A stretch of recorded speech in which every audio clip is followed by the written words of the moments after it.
అనే అంశాన్ని మీ కొరకు ఏర్పాటు చేయడం జరిగింది. పరలోకము పొందాలంటే జయించాలా లేదా ఎవరి జయించాలి? పాట పేరు రెండు విధాలుగా మీరు రాసుకోవచ్చు. మొదటిగా పరలోకము పొందాలంటే జయించాలా, లేదా సింపుల్గా రాసుకోవాలనుకుంటే ఎవరి జయించాలి. చాలా జాగ్రత్తగా కొన్ని విషయాలు మనం దేవుని వాక్యంలోకి మనం కొన్ని జాగ్రత్తగా ధ్యానించుకుందామండి. కొన్ని విషయాలు మనం నేర్చుకుందామండి.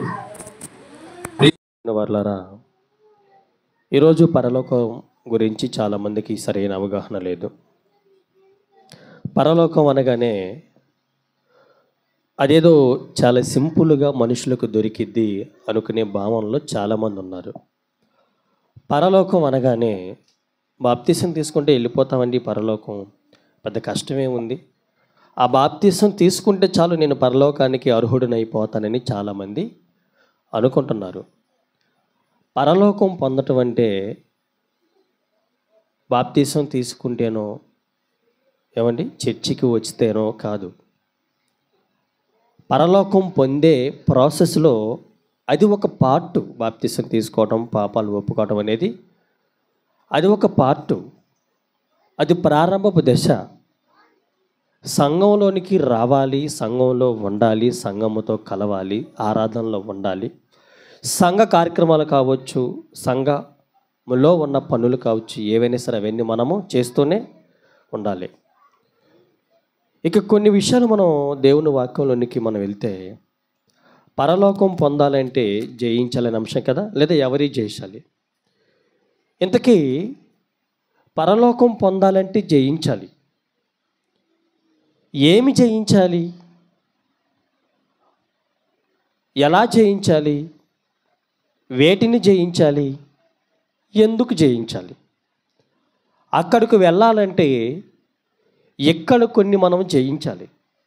మీకు తెలుసు, సంఘంలోనికి రావాలంటే ఖచ్చితంగా దేవుని వాక్యాన్ని వినాలి, దేవుని వాక్య ప్రకారముగా బాప్తీసం పొందుకోవాలి. మీకు తెలుసు కదా, సంఘంలోనికి రావాలంటే, పరలోకానికి వెళ్ళాలంటే దేవుని వాక్యాన్ని ఖచ్చితంగా వినాలి, దేవుని వాక్య ప్రకారముగానే బాప్తీసం పొందాలి.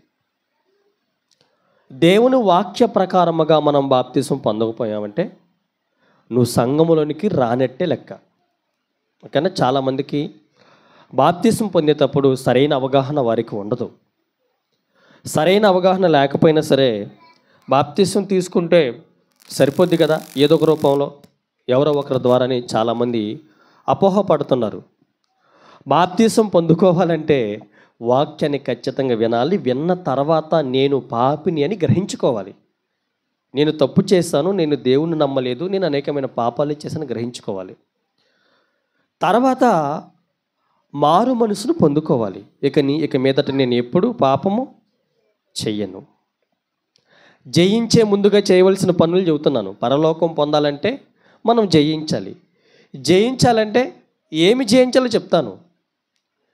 సంఘంలోనికి రావాలంటే నువ్వు ముందు పరలోకానికి అర్హత సంపాదించుకోవాలంటే వాక్యం వినాలి, వాక్య ప్రకారంగా బాప్తీసము పొందుకోవాలి. మీకు తెలుసు కదా బాప్తీసం ఎలా పొందాలో. బాప్తీసం ఎలా పొందాలి? తండ్రి యొక్కయు కుమారుని యొక్కయు పరిశుద్ధాత్మ నామములోనికి మీకు బాప్తీసం ఇస్తున్నాను మేము చెప్పాలి, మీరు ఆ విధంగా పొందుకోవాలి. ఈ విధంగా కాకుండా ఎలా బాప్తీసం పొందుకున్నా అది దేవుని వాక్య ప్రకారంగా బాప్తీసం పొందనట్టే లెక్క. మరి బాప్తీసం పొందే మనిషికి ఉండవలసిన అర్హత ఏంటి? అవగాహన ఏంటి? ఏం అవగాహన ఉండాలి? బాప్తీసం తీసుకుంటున్నప్పుడు ఖచ్చితంగా నా పాపాలు క్షమించబడతాననే విషయాన్ని తెలిసి ఉండాలి. తర్వాత చెప్పాను కదా, తర్వాత సంఘంలోనికి వచ్చి నేను రక్షింపబడతానన్న సంగతి తెలిసి ఉండాలి. మూడవదిగా నాలోనికి పరిశుద్ధాత్మ దేవుడు వస్తాడన్న సంగతి కూడా తెలిసి ఉండాలి. ఈ మూడు ఖచ్చితంగా తెలియాలి. ఎందుకు బాప్తీసం తీసుకుంటున్నామని అడిగితే, నా పాపాలు పోగొట్టుకోవడానికి, నేను రక్షింపబడటానికి. రక్షణ ఎక్కడ ఉంటుంది? సంఘంలోనే. సేఫ్టీ ప్లేస్ ఏంటి భూమి మీద? సంఘమే. సేఫ్టీ ప్లేస్ సంఘం. మొదటిగా నా పాపాలు పోగొట్టుకోవటానికి, రెండవదిగా నేను రక్షింపబడటానికి, మూడవదిగా నేను పరిశుద్ధాత్మ దేవుణ్ణి పొందుకోవటం కోసం. ఇవి ప్రప్రథమంగా బాప్తిసం పొందే ప్రతి ఒక్క మనిషికి తెలిసి ఉండాలి. ఇవి తెలియకుండా నువ్వు బాప్తిసం పొందకుండా నీకు ఆ బాప్తిసాన్ని కొన్న నీకు అసలు దాని డెప్త్ నీకు అర్థం కాదు. రైట్. ఇక పరలోకానికి వెళ్ళాలంటే మొట్టమొదటిగా అర్హత సంపాదించుకోవడానికి సంఘంలోనికి రావడానికి బాప్తిసం పొందాలి. ఇప్పుడు బాప్తిసం పొందిన తర్వాత సంఘంలోనికి వచ్చిన తర్వాత దేవుని కుమార్తెగా, కుమారుడుగా, క్రైస్తవుడుగా, క్రైస్తవురాలుగా నీవు పిలువబడిన తర్వాత నీవు కొన్ని జయించాలి. ఓకేనా? బాప్తిసం పొందిన తర్వాత నువ్వేం చేయాలి? కొన్ని జయించాలి. ఇంతకీ ఎలా జయించాలి ఏంటేమని ఆలోచిస్తే ఎలా జయించాలో మనకు తెలియదు, వేటిని జయించాలో కూడా మనకి సరిగా తెలియదు.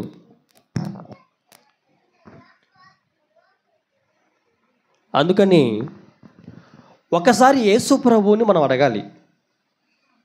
క్రీస్తు సంఘాన్ని ప్రారంభించిన వాడు, పాపులను రక్షించడానికి వచ్చిన ఎవని? దేవుని కుమారుడు, పరిశుద్ధుడు. మరి పరలోకానికి వెళ్ళింది ఆయనే కదా. పరలోకానికి వెళ్ళింది ఎవరు? మొట్టమొదటిగా భూమి మీద నుంచి పరలోకానికి వెళ్ళిన మొట్టమొదటి వ్యక్తి ఎవరు? హేబెల్ అనమాకని. చాలామంది ఏమని సరైన అవగాహన బైబిల్ మీద లేక ఎవరైతే ముందు చనిపోయారో, ఎవరైతే పరిశుద్ధులు చనిపోయారో వారే పరలోకానికి వెళ్ళారు మొట్టమొదటిగా అంటున్నారు. హేబెలు పరిశుద్ధుడే, కానీ పరలోకానికి ఇంకా వెళ్ళలేదు. యేసు ప్రభు ఒక్కరే పరలోకానికి వెళ్ళాడు.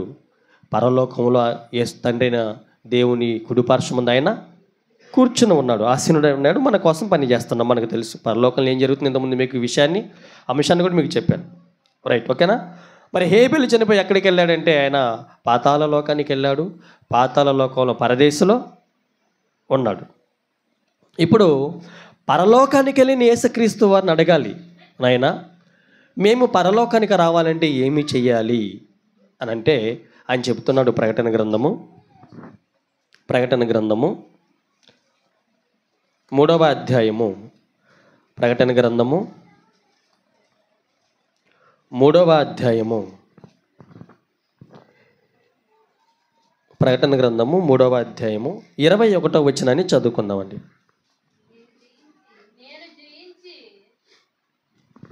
యేసు ప్రభు మాట్లాడుతున్నాడు. నేను జయించి నా తండ్రితో కూడా ఆయన సింహాసనమునందు కూర్చుండి ఉన్న ప్రకారము జయించువానిని నాతో కూడా నా సింహాసనమునందు కూర్చుండనిచ్చేదను అన్నాడు. ఇంతకీ తండ్రి సింహాసనం ఎక్కడుంది? పరలోకంలో ఉంది. ఇప్పుడు యేసు ప్రభువు ఇక్కడికి వచ్చిన తర్వాత, మరణించి తిరిగి లేచిన తర్వాత ఎక్కడికి వెళ్ళాడు? పరలోకానికి వెళ్ళాడు. పరలోకానికి వెళ్ళి తండ్రి సింహాసనమందు కూర్చొని ఉన్నాను అంటున్నాడు ఆయన. ఓకేనా? అంతే కదా. ఇంతకీ ఎలా కూర్చున్నావయ్యా అని ఆయన అడిగితే ఆయన అంటున్నాడు, నేను జయించి ఇక్కడికి వచ్చి కూర్చున్నాను అంటున్నాడు. నేను జయించి ఇక్కడికి వచ్చి కూర్చున్నాను. మరి మీరేం చేయాలి? మీరు కూడా జయించి నా దగ్గర కూర్చోవాలంటున్నాడు ఆయన. మీరు కూడా జయించి నా దగ్గర కూర్చోవాలి. అదే అన్నది. మళ్ళీ చదవమ్మా మాట, మళ్ళీ చదవాలి. నేను జయించాను,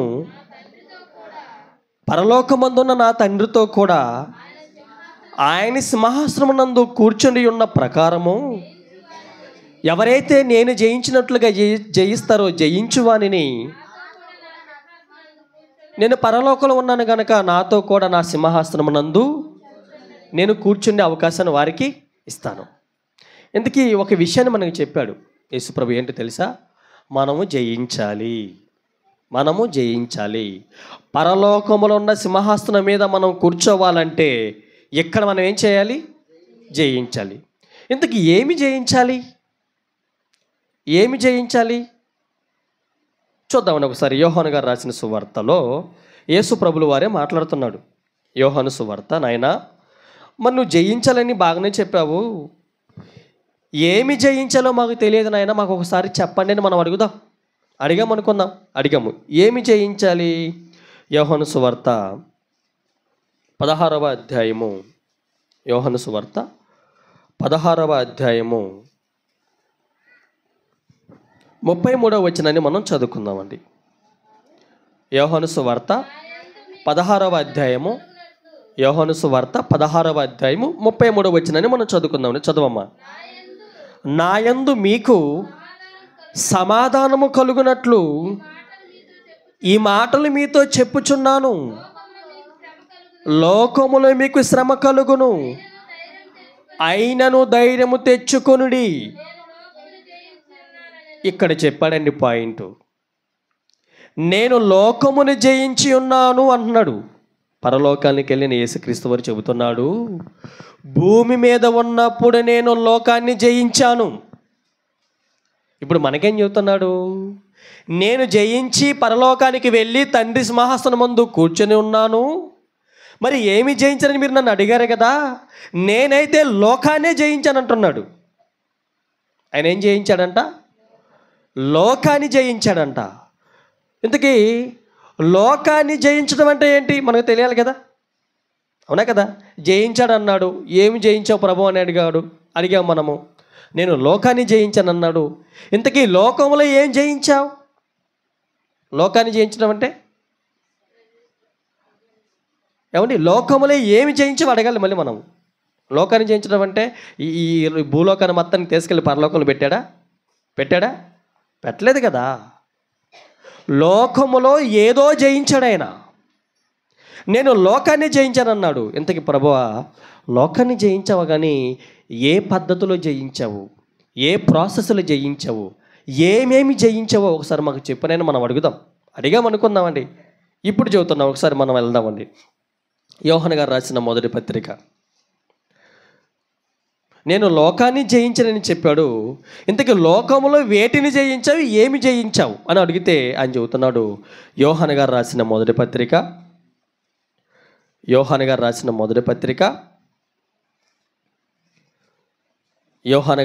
మొదటి పత్రిక 2వ అధ్యాయము, యోహాను గారు రాసిన మొదటి పత్రిక 2వ అధ్యాయము 16వ వచనాన్ని మనం చదువుకుందామండి. 16వ వచనము. లోకములో ఉన్నదంతయు అనగా, అది నోట్ చేసుకోవాలి, లోకాన్ని జయించానన్నాడు. ఇంతకు లోకములో వేటిని జయించావు నాయనని అడుగుతుంటే ఇప్పుడు చెబుతున్నాడు ఆయన ఏమంటున్నాడు? ఈ లోకమునైనదన్నా 16వ వచనం మళ్ళీ చదవమ్మా. లోకములో ఉన్నదంతయు అనగా శరీరాశయు, నేత్రాశయు, జీవపు డంబమును తండ్రి వలన పుట్టినవి కావు, అవి లోక సంబంధమైనవి. ఇంక చాలండి. ఏమి జయించావు ప్రభు అని మనం అడిగితే లోకంలో నేను 3 జయించాను అంటున్నాడు. ఎన్ని? 3. అదేంటి? నెంబర్ 1 శరీరాశ. ఏం జయించాడంట? శరీరాశ. ఈరోజు చాలామంది దేవుని నమ్మని వారు ఎక్కువ మంది ఉన్నారు. ఉదాహరణకు చెబుతాను మీకు ఎగ్జాంపుల్గా. ఏంటయ్యా ప్రార్థనకు రాలేదంటే, నాకు కొన్ని ఉన్నాయిలే, అవన్నీ నేను తీర్చుకున్న తర్వాత, అవన్నీ నేను మానుకున్న తర్వాత, అవన్నీ నేను ముగించుకున్న తర్వాత దేవుని దగ్గరికి వస్తాను, చర్చికి వస్తాను, బాప్తిసం తీసుకుంటాను, నేను కూడా నీలాగా ప్రార్థనకి వస్తానని చెప్తుంటారు. ఇంతకీ ఏం జయించలేకపోతున్నావు, ఎందుకు రాలేకపోతున్నాడు? దాని ఏమంటున్నాడు? కొంచెం నాకు త్రాగుడు అలవాటు ఉందన్న, కొంచెం నాకు త్రాగుడు అలవాటు ఉంది తమ్ముడు. అదే కదా చెప్పేది. అంటే దాన్ని జయించలేకపోతున్నావా? ఇంతకీ త్రాగుడు దేనికి ఉపయోగం? సిగరెట్ దేనికి ఉపయోగం? ఏమండి? అదే కదా. శరీరాశ. అలవాటు పడింది నాలుక, అలవాటు పడింది నోరు, అలవాటు పడింది శరీరం. దానికి ఈ శరీరాన్ని పాడు చేసుకునే అలవాట్లవి వారికి అర్థం కావట్లేదు. అన్నం తిన్న వెంటనే ఒక సిగరెట్ తాగకపోతే నాకు అసలు అన్నం తిన్నట్టే ఉండదు. అన్నం తిన్న తర్వాత నాకు ఇంత పొగాకు నోట్లు వేసుకోకపోతే నాకు అసలు అన్నం తిన్నట్టే ఉండదు. ఎందుకన్నా అన్నం తిన్న తర్వాత కైని వేసుకున్న మంచి అన్నం తిన్నావు కదా, చక్కటి బలమైన ఆహారం తిన్నావు కదా అంటే, ఏమో తమ్ముడు కాస్త కైని నోట్లు వేసుకోకపోతే నాకు అసలు, ఇక్కడ పెట్టుకోకపోతే నాకు అసలు అన్నం తిన్నట్టే. అంటే దేనికి అవసరం? అది శరీరానికి అవసరం. అసలు శరీరానికి కూడా అవసరం లేదు, దానికి అలవాటు చేశాడు. ఇప్పుడు దానిని మానుకోలేక దేవునికి దూరం అయిపోయి నరకానికి చేరువైపోతున్నారు. శరీరాశని యేసుక్రీస్తు వారు ఏం చేశాడంట? జయించాడు. ఈ శరీరానికి వస్తున్న కొన్ని కొన్ని కోరికలు కూడా జయించుకోలేక చాలామంది అండి మాటలు బాగానే ఉంటాయి, ఆలోచనలు బాగానే ఉంటాయి, కానీ బుద్ధులే బాగోవు. ఏంటి నాయన అంటే, ఉండదులే నీకు చెప్పకూడదు, నువ్వు పాస్టర్ అంటారు. చెప్పకూడని పాపం ఎందుకు చేస్తున్నావు? చెప్పకూడని పాపం ఎందుకు చేయాలి? అసలు పాపం ఎందుకు చేయాలి చెప్పండి? ప్రేమని దేవుని వాళ్ళరా, ఇంత చిన్న చిన్న శరీరాశలు మానుకోలేక నువ్వు నరకానికి వెళ్ళిపోతున్నావా? అసలు నరకం అంటే ఏంటో తెలిసి చాలామందికి, నరకం అనగానే చాలామందికి తెలియదండి. నరకం అన్నది చాలామందికి తెలియదు. ఏముందండి అక్కడ అగ్ని ఆరదు, పురుగు ఒక మాటలో కొట్టేస్తున్నారు. అగ్ని ఆరకపోవటం ఏంటి, పురుగు చావకపోవటం ఏంటి, అసలు ఏం జరిగిద్ది? అక్కడ కాస్త డెప్త్కి వెళ్తే చాలా చాలా డేంజర్, అది చాలా చాలా ప్రమాదం. అది చిన్న శరీరాశిని నువ్వు లోపరుచుకోలేక, శరీరాశిని నువ్వు జయించలేక నరకానికి వెళ్ళిపోయేంత అల్పుడువే నువ్వు.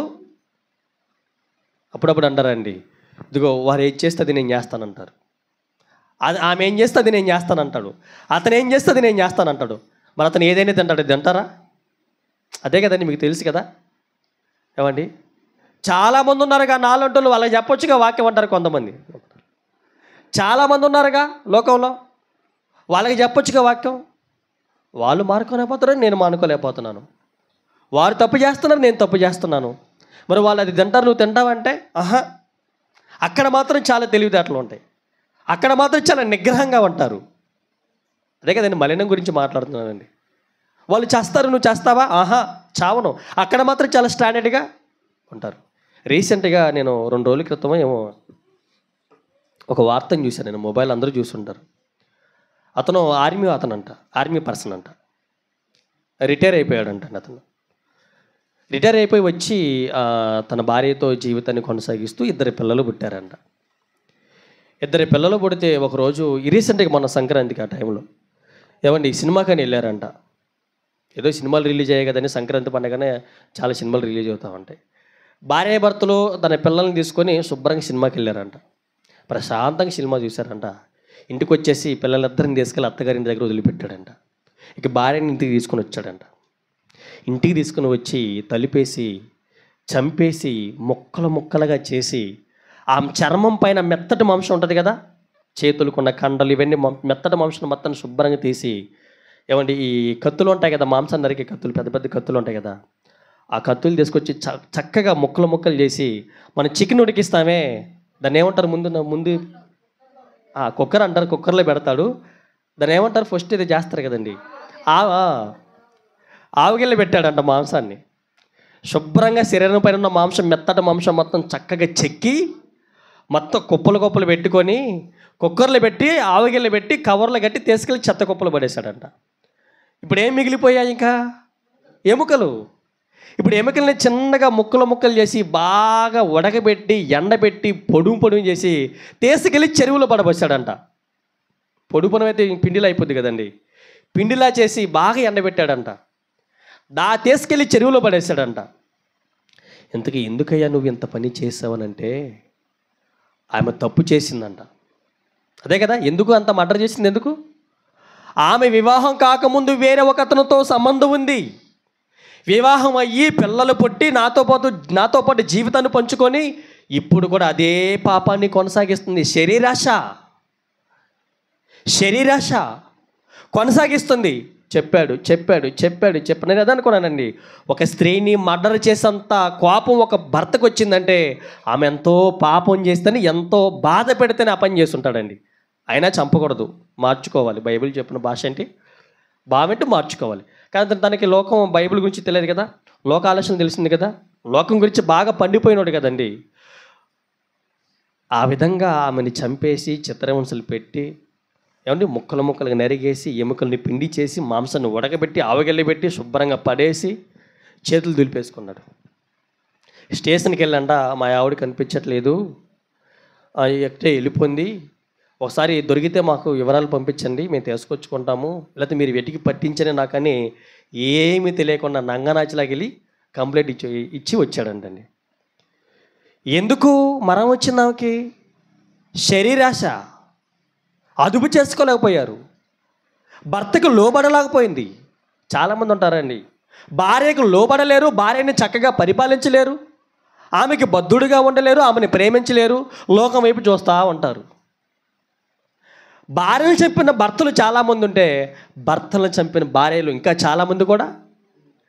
ఎందుకు వచ్చింది ఈ చంపుకోవడాలు, ఈ గొడవలు, ఈ తిట్లాటలు మొత్తం ఎందుకు వచ్చాయి? శరీరం కోసమే.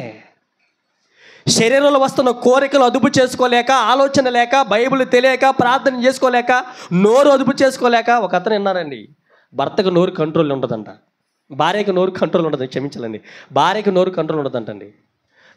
చెప్పాడు అనుకోకుండా ఒకరోజు కొట్టాడంట, గోడ కరుచుకుంది. ఒక దెబ్బకే. ఎందుకమ్మా నోరు కంట్రోల్ పెట్టుకోలేవా? ఏమండి, నోరు కంట్రోల్ పెట్టుకోలేవా? స్త్రీలకేమో కాస్త నోరు పెద్దది, బలమైనది నోరు, పురుషులకేమో శరీరం బలమైనది. ఒక దెబ్బ కొట్టాడంట, చచ్చిపోయింది. అంటే జయించలేకపోయావా నువ్వు? ఈ శరీరాశిని జయించలేకపోయావా? జయించలేక తప్పు మీద తప్పు, వారు కంటికి కనిపించిన వారు, కంటికి ఇంపైన వారు, కంటికి ఇష్టపడిన వారు. ఏంటి జీవితం? నీలాగా యేసుక్రీస్తు వారు లేడు కాబట్టి నీకు చెప్తున్నాడు ఈరోజు. నేను లోకాన్ని జయించాను అన్నాడు. లోకాన్ని జయించడం అంటే లోకం మొత్తం మూట కట్టుకుని తీసుకెళ్ళి పరలోకం పెట్టాడని కాదు దాని అర్థం. లోకములో మనుషులు దేనిని జయించలేక మాటికి పడిపోయి పాపములు కూరుకుపోయి నరకానికి వెళ్ళిపోతున్నారో, పరలోకానికి రాకుండా నేను దాన్ని జయించాను. అదే చెబుతున్నాడు. మళ్ళీ చదువు మాట. మళ్ళీ యోహాను గారు రాసిన మొదటి పత్రిక 2వ అధ్యాయము 16వ వచనం చదువమ్మా. లోకములో ఉన్నదంతయు అనగా శరీరాశ. చాలండి. శరీరాశ. శరీరానికి ఆకలేస్తుంది, ఏం పెట్టాలి? ఆహారం పెట్టాలి పద్ధతిగా ఉండి. శరీరానికి దాహం వేస్తుంది, ఏం చేయాలి? మంచినీళ్ళు త్రాపాలి పద్ధతిగా ఉంది. శరీరానికి శుభ్రంగా స్నానం చేయించాలి మనం, అవునా కదా?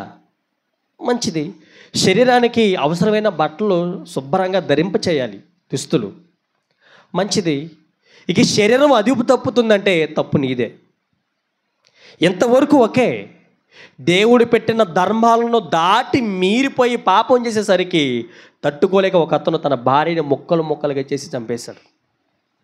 కొంతమంది పెళ్లి కాకముందే శరీరాశకు లోబడిపోయి అనేకమైన పాపాలు చేసి ఎవరిని నరకానికి వెళ్ళిపోతున్నారు. ఏంటిది? జయించలేకపోతున్నారు శరీరాన్ని. రోమిలకు రాసిన పత్రికలో ఒక మాట అంటాడు చూడండి, మాట ఎలాగే ఉంచుకోండి. రోమిలకు రాసిన పత్రిక. మరి ఈ శరీరాశిని ఎలా చంపాలి? దానిని ఎలా అదుపు చేయాలి?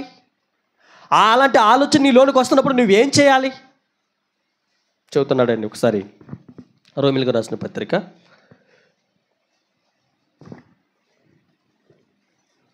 8వ అధ్యాయము. రోమిలకు రాసిన పత్రిక 8వ అధ్యాయము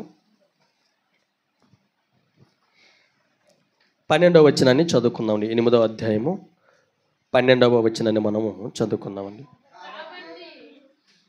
కాబట్టి సహోదరులారా, శరీరానుసారముగా ప్రవర్తించుటకు మనము శరీరమునకు రుణస్థులము కాము. చాలండి. తర్వాత చదువు మిగతా మాట. చాలామంది అంటారండి, ఏంటో మరి బ్రదర్ నేను కంట్రోల్ తప్పేస్తున్నాను అంటాడు. అంటే శరీరానికి ఏ ఆలోచన వస్తే, శరీరానికి ఏది అవసరమైతే ఎలా పడతారో వెళ్ళిపోతారా? తప్పు కదండి అది. ఇంతకీ శరీరం చెప్పినట్టుగా లోపల ఉన్న ఆత్మ వింటుందంట. శరీరం చెప్పినట్టుగా లోపల ఉన్న ఆత్మ వింటుందంట. అసలు దేవుడు మనిషికి, ఈ దేహానికి ఆత్మని ఎందుకు ఇచ్చాడండి? శరీరాన్ని అదుపు చేసి పరలోకానికి సెట్ చేయడానికి దేవుడు లోపలేం పెట్టాడు? బస్సు ఉందండి. బస్సులో డ్రైవర్ ఎందుకు ఉంటాడు?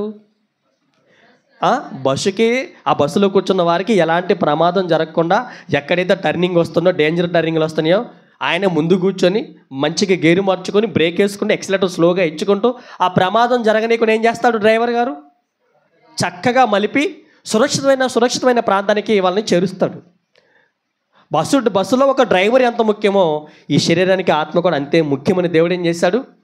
ఆత్మని పెట్టాడు డ్రైవర్ లాగా. అర్థమైందండి?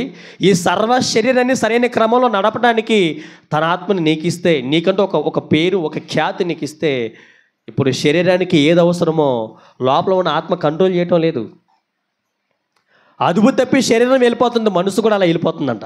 వెళ్ళిపో, ఆత్మ కూడా అలా వెళ్ళిపోతుందా? నువ్వేం కావాలి? ఒక మనిషిని చంపేయాలి, వెళ్ళి చంపేపో. అలాంటి ఆలోచన శరీరానికి వచ్చినప్పుడు ఏం చేయాలి? లోపల ఉన్న ఆత్మ తప్పది, దేవునికి నచ్చదు, నరకానికి వెళ్ళిపోతావు అలా చేస్తే. ఒక మనిషిని చంపేస్తా నరకానికి వెళ్ళిపోతావు, నరహత్య చేయకూడదని కంట్రోల్ చేసుకొని సరైన క్రమంలో శరీరాన్ని కూర్చోబెట్టాలి. అలా చేయటంలా శరీరానికి మనం ఏమైనా బాయ్కున్నామా? అదే చెప్తున్నాడు, శరీరానికి మనకి ఏమైనా బాయ్కున్నామా? మనకి ఆలోచన వచ్చినట్లుగా సరైన క్రమంలో శరీరాన్ని అదుపు చేసుకోవాలి. లేదు నేను అదుపు చేసుకోలేను, శరీరం చెప్పినట్లుగా నేను వింటానంటే ఇంతకీ శరీరానికి నువ్వేమన్నా బాయిక? రుణస్థలం అంటే అదే అర్థం. రుణస్థలం అంటే బాయిక ఏమన్నా? అదే మాట్లాడుతున్నాడు. మళ్ళీ చదువమ్మా. కాబట్టి సహోదరులారా, శరీరానుసారముగా ప్రవర్తించడానికి మనం శరీరానికి ఏమైనా బాయ్కున్నామా? రుణస్థలం అంటే అదే కదా. ఏమైనా బాయ్కున్నామా? మనం రుణపడ్డాము ఏమన్నా శరీరానికి? మనము చెప్పినట్లుగా వినాలి, నేను అనుకున్నట్లుగా చెయ్యట్లా ఎత్తాలంతే. అది వెళ్ళిపోతుందంటే కుదరదు, కంట్రోల్ చేసుకోవాలి. నీకు లోపల ఆత్మ ఉంది కదా. చూపు వెళ్ళిపోతుందంటే కంట్రోల్ చేసుకోవాలి, లోపల ఆత్మ ఉంది కదా. అవునా కదండి?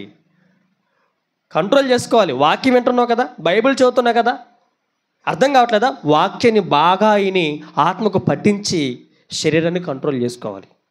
ఈరోజు ప్రపంచమంతా శరీరాశలతో మునిగిపోయి తేలిపోతున్నారు, నశించిపోతున్నారు, నరకానికి వెళ్ళిపోతున్నారు. మరి శరీరాశను మనం మరి జయించకపోతే పరలోకానికి వెళ్తామా? లేదండి, తప్పు చేసేసి చర్చికి వచ్చి ప్రార్థన చేసుకొని కన్నీళ్లు కార్చి ప్రభు యొక్క శరీరము, ప్రభు యొక్క రక్తాన్ని ఏమని తిని త్రాగితే పాపాలు పోతాయని చెప్పాడు కదండి పాస్టర్ గారు. బైబిల్లో కూడా అదే ఉంది కదా. నేను అందుకే బయట అవి చేసేస్తున్నా, లోపలికి వచ్చి ఇక్కడ క్షమాపణ తెలివిగా చెప్తున్నారు కొంతమంది. ఆ పప్పులేమి ఉడకం. అంబులెన్స్ ఎప్పుడెప్పుడు వస్తుంది? అనుకోకుండా ఏదైనా ప్రమాదం జరిగినప్పుడు నీ ప్రాణం కాపాడటానికి అప్పుడు వస్తుంది ఫోన్ చేస్తే. ఇక అంబులెన్స్ వస్తుంది కదండి, పద్దకల లారీ కిందో బస్సు కిందో ట్రైన్ కింద పడుతుంటే అవసరం అనుకోకుండా జరిగిపోయింది తప్పు. యేసుప్రభు వచ్చాడు, ఆ తప్పు నుంచి నిన్ను విడిపించాడు. యేసుప్రభు రక్తం ఉంది కదా, ప్రతి ఆదివారం నేను తీసుకున్నాను కదా. ఇక తప్పు మీద తప్పు చేస్తానంటే ఆ పప్పులేమి? ఆయనకి హృదయ రహస్యాలు ఆయనకి మొత్తము తెలుసు. నువ్వు ఏ ఉద్దేశంతో పాపం చేస్తున్నావో, ఏ ఉద్దేశంతో చూస్తున్నావో, ఏ ఉద్దేశంతో ఆలోచిస్తున్నావో ఆయనకి మొత్తము తెలుసు. కనుక ప్రియమైన దేవుని వల్లరా, జయించాలి వీటిని మనము. శరీరానికి ఆలోచన వచ్చింది, కోరిక వచ్చింది, ఇంకేం ఇష్టాసానికి వెళ్ళిపోతుంటే కుదరదు. జయించు, వాక్యాన్ని చదువు, జాగ్రత్తగా బ్రతుకమంటున్నాడు. మరలా వెళ్ళిపోతాను ఎక్కడికి? యోహాను గారు రాసిన మొదటి పత్రిక, యోహాను గారు రాసిన మొదటి పత్రిక 2వ అధ్యాయము 16వ వచనము. లోకములో ఉన్నదంతయు అనగా శరీరాశయు, నేత్రాస, కంటికి ఇందాక చెప్పాం కదా, కంటికి కనిపించిందే కావాలి. అల్లవాడి అతను పొలం కనపడింది, అతన్ని చంపేసి ఆ పొలాన్ని ఆక్రమించుకోవాలి. ఇలా చాలా జరిగాయండి. కంటికి నచ్చిందే చూడాలి, కంటికి ఇష్టం వచ్చినట్లుగానే ఈ మనసు అంతా, ఈ శరీరం అంతా వెళ్ళిపోవాలి. పలానా అతను పలానా ఆమె చాలా చక్కగా కనపడింది, ఇలా కాదు, ఇది తప్పు, ఇది కరెక్ట్ కాదు. ఆమె వేరే అతని భార్య, అతను వేరే ఆమెకి భర్త. చాలా జాగ్రత్తగా మనం మసులుకోవాలి. లేదు కంటికి నచ్చిందంటే కుదరదు, దేవుడిని నిక్షేపిస్తాడు. ప్రియమైన దేవుని వల్లరా, కంట్రోల్ చేసుకో, వాక్యం ద్వారా కంట్రోల్ చేసుకో, బైబిల్ బాగా చదువుకొని జయించు వాటిని. అలాంటి తప్పుడు ఆలోచన వచ్చినప్పుడల్లా ఏం చేయాలి తెలుసా? ప్రార్థన చేసుకోవటం, బైబిల్ చదువుకోవటము, నన్ను క్షమించేయాలంటే ఆలోచన వచ్చిందని నువ్వు ఎప్పటికప్పుడు సాధన చేసుకోవాలి, బాడీని సాధన చేసుకోవాలి. అందుకనే శరీరాశయు, నేత్రాశయు, జీవపు డంబము అన్నాడండి. ఈ జీవపు డంబం అనగానే మనకు మొట్టమొదటిగా ఎవరు గుర్తు రావాలి? అవమ్మగారే గుర్తు రావాలి. దేవుడు చెప్పాడు, నాయన అమ్మ, అగో ఆ తోటలో ఒక మంచి ఫలాలు వేసాను, ఆ తోట మధ్యలో ఒక చెట్టు వేసాను, అది తెలివి జ్ఞానము వస్తున్నది, తింటే అది తినద్దని చెప్పాడు. అది తింటే నువ్వు చస్తావని నిజం చెప్పి వెళ్ళిపోయాడు ఆయన. దేవుడు నిజం చెప్పి వెళ్ళిపోయాడు. జీవపు డంబం కదండి, ఆశ. బాగా బ్రతకాలి, గొప్పగా బ్రతకాలి, సూపర్గా ఉండాలి. ఇదంతా వాళ్ళకి తెలియదండి. ఈ లోకంలో ఎలా బ్రతకాలో తెలియక ఎలాగో బ్రతకాలని ప్లాన్ చేసుకుని మధ్యలో చచ్చిపోతారు వీళ్ళు. అదే చెప్తున్నాడు, ఆ పండు తినొద్దమ్మా, ఆ పండు తినొద్దు నాయన అని చెప్పేసి వెళ్ళిపోయారు వాళ్ళిద్దరికి. అప్పుడు ఏం చేయాలి? ఎవరు వచ్చి చెప్పినా పండు తినకూడదు. అపవాదిగాడు వచ్చేసాడు 3వ అధ్యాయంలో ఎంటర్ అయిపోయాడు. ఆదికాండం 3వ అధ్యాయంలో అపవాదిగాడు ఎంటర్ అయిపోయాడు. ఇది నిజమా అవ్వమ్మ అన్నాడు. ఏది నిజం చెప్పు అని ఇటు తిరిగింది. ఉదాహరణ చెప్తున్నానండి. ఈ పండు తినవద్దన్నాడు దేవుడు. తినవద్దన్నాడు, నిజమే కదా. అసలు ఆ పండు ఎందుకు తినవద్దన్నాడు తెలుసా? ఈ పండు తింటే మీరు దేవతలు అయిపోతారన్నది. ఈ పండు తింటే మీరు ఏమైపోతారు? ఆశ పుట్టింది, జీవం. నేను దేవతలా ఉంటానా, నేను దేవుణ్ణి అయిపోతానా? అప్పటికే ఆల్రెడీ దేవుళ్ళుగానే ఉన్నారు వాళ్ళు అక్కడ. పాపం చేస్తే దేవుళ్ళు అయిపోతారా? భ్రష్టులు అయిపోతారా? పాపం చేస్తే దెయ్యాలు అయిపోయినట్టు లెక్క. దేవుని దృష్టిలో ఏంటి? పాపము చేసే ప్రతి ఒక్కరు కూడా దెయ్యంతో సమానం. దెయ్యపు లిస్టులో ఉన్న వారందరినీ దేవుని లిస్టులో మార్చడానికి ప్రభు ఈ లోకానికి వచ్చి జయించి వెళ్ళాడు. ఇది నిజమానగానే ఏది నిజమని వెళ్ళిపోయింది. ఆ సాతానుగాడు చెప్పినట్లుగా చేసేసింది. ఆ పండు కోసుకు చూడు ఎంత బాగుందో, ఎంత అందంగా ఉందో, ఎంత బాగుందో తెలిసి కొరుక్కొని తింటే చాలా తియ్యగా బాగుంటుంది. ఏమంది కాయ తింటే ఏమంది? ఏం కదా కదా, కాయే కదా. కాయ తినవద్దని ఆజ్ఞ మరిపించేటట్టు చేసింది. తప్పు చేయకూడదనే మాట మనకు తెలుసు, కానీ కళ్ళు కానీ ఆ ఆశ కానీ ఏం చేసింది? ఆజ్ఞను కూడా మైమరిపించేసింది. ఆజ్ఞను కూడా మైమరిపించేసింది. ఏమైంది? ఆ పండు తింటే సరిపోద్ది కదా, ఒక పండే కదా, ఒక కాయే కదా, కడుపులోకి తినేది, నేను తీసుకొని పడేయట్లేదు కదా, బురద వేయట్లేదు కదా, వాళ్ళకి వెళ్ళి వేయట్లేదు కదా అని ఇలా అపవాదిగాడు చెప్పిన మాటిని లేని జీవితం ఉంది అన్నట్టుగా చూపించింది. లేని జీవితం ఉంది, మీరు దేవతలు అయిపోతారని. కానీ ఏమైపోయింది? నాకు ఆశ. ఆడవాళ్ళకండి దేవతలు అనగానే ఆశ అంటండి. చాలా అందంగా ఉన్నామని కానీ అబ్బాబాబా ఉప్పొంగిపోతారంటండి. అంత అజ్ఞానంగా ఉంటే అపవాదిగాడు ఈజీగా పడేస్తాడు. ఈరోజు అపవాదిగాడికి బలమైన ఆయుధాలు ఎవరు తెలుసండి? ఈ ప్రపంచాన్ని నాశనం చేయడానికి అపవాదిగాడికి బలమైన ఆయుధం ఎవరు దొరికారు చెప్పండి? అవ్వమ్మగారే దొరికారు. అపవాదిగాడు ముందు వెళ్ళాడు ఎవరి దగ్గరికి? ఆదాము గారి దగ్గరికి వెళ్ళాడు. కానీ ఆదాము మోసపరచబడలేదు, స్టాండర్డ్గా నిలబడ్డాడు. ఆదాము గారు లొంగిపోలేదు. ఏముంది తింటే కడుపు నిండిది కదా అనుకోలేదు. ఏముంది చూడటానికి బాగుంది కదా, తింటే మంచిదే కదా అని కోసుకొని తినలేదు. ఏమండి? తింటే నేను కూడా దేవుడిని అయిపోతానని కూడా ఆయన ఆశపడేమి తినలేదు. కనుక లేని జీవితం ఉంది అన్నట్టుగా చూపించి పాపం చేపిస్తాడు. ఇదిగో బాగా సంపాదించుకో, సూపర్గా కొంటావు, కారు కొంటావు, అది కొంటావు, ఇది కొంటావు, ఆహా ఓహో ఓహో ఓహో అని తప్పుల మీద తప్పులు, తప్పుల మీద తప్పులు, తప్పుల మీద తప్పులు, తప్పుల మీద తప్పులు చేపిస్తూనే ఉంటుంది. ఏమండి? సంపాదిస్తూనే ఉంటాడే కానీ ప్రశాంతంగా బ్రతకలేడు. ఈరోజు ముఖేష్ అంబానీ ఉంటాడు కదండి, ప్రశాంతంగా నిద్రపోతున్నాడు. అడుగు చూడండి ఒకసారి వెళ్ళి. కోట్లు ఉన్నాయి ఆయన దగ్గర. One of the number 1 person డబ్బున్న వ్యక్తులలో ఆయన. ప్రశాంతంగా నిద్రపోతున్నారా మీరు అని అడగండి, నిద్రపోడు ఆయన. డబ్బులు సంపాదించుకుంటే బాగా బ్రతకొచ్చని ప్రశాంతత లేకుండా, మనశ్శాంతి లేకుండా, నిద్ర లేకుండా కోట్లు సంపాదించాడు, ప్రశాంతంగా పడుకోలేకపోతున్నాడు. ఇంకొక మాట చెప్పాలంటే తన కొడుకు ఒక వ్యాధి ఉంది. ఈ మధ్య పెళ్ళింది కదండి అతనికి, కోట్లు ఉన్నాయి కదా. తన కొడుకు ఒక వ్యాధి ఉంది. ఎండ ఎక్కువ తగలకూడదు, నీడ ఎక్కువ తగలకూడదు, బయటికి ఎక్కువ రాకూడదు, లోపల ఎక్కువ ఉండకూడదు. మరి కోట్లు ఉన్నాయి కదా, అర్థమైందండి? ఏసులో కూడా ఎక్కువసేపు ఉండకూడదంట. నికరం లేని జీవితం. ఏమంటే మనము ఇంత పచ్చడి మెతుకులు తిన్నా ప్రశాంతంగా నిద్రపోద్ది, మనకి నిద్ర వస్తుంది. అవునా? రోజంతా పని చేసి సాయంత్రం చక్కగా స్నానం చేసి వేడి నీళ్ళతో స్నానం చేసి ఏదో ఒకటి తినేసి కాస్త పెరుగో మజ్జిగో తాగి పడుకుంటే ప్రశాంతంగా నిద్ర వస్తుంది. అతనికి నిద్ర అలా ఉండదు. ఎక్కువసేపు నిద్రపోకూడదు, ఎక్కువసేపు మేలుకుని ఉండకూడదు, ఎక్కువసేపు నడవకూడదు, ఎక్కువసేపు పడుకోకూడదు. మరి కోట్లు ఉన్నాయి కదా. ఏమండి? తన కొడుకు అలా ఉంటే ఏ తండ్రి ప్రశాంతంగా పడుకుంటాడా? లేని జీవితం ఉందన్నట్టుగా అపవాదిగాడు ఆశ చూపించి తన మనసుని తీసుకెళ్ళిపోయింది. కోట్లకు పడగలెత్తాడు, కానీ ప్రశాంతత లేదు. కోట్లు పెట్టి కొనుక్కున్న ప్రశాంతత ఇప్పుడు రావడం లేదు.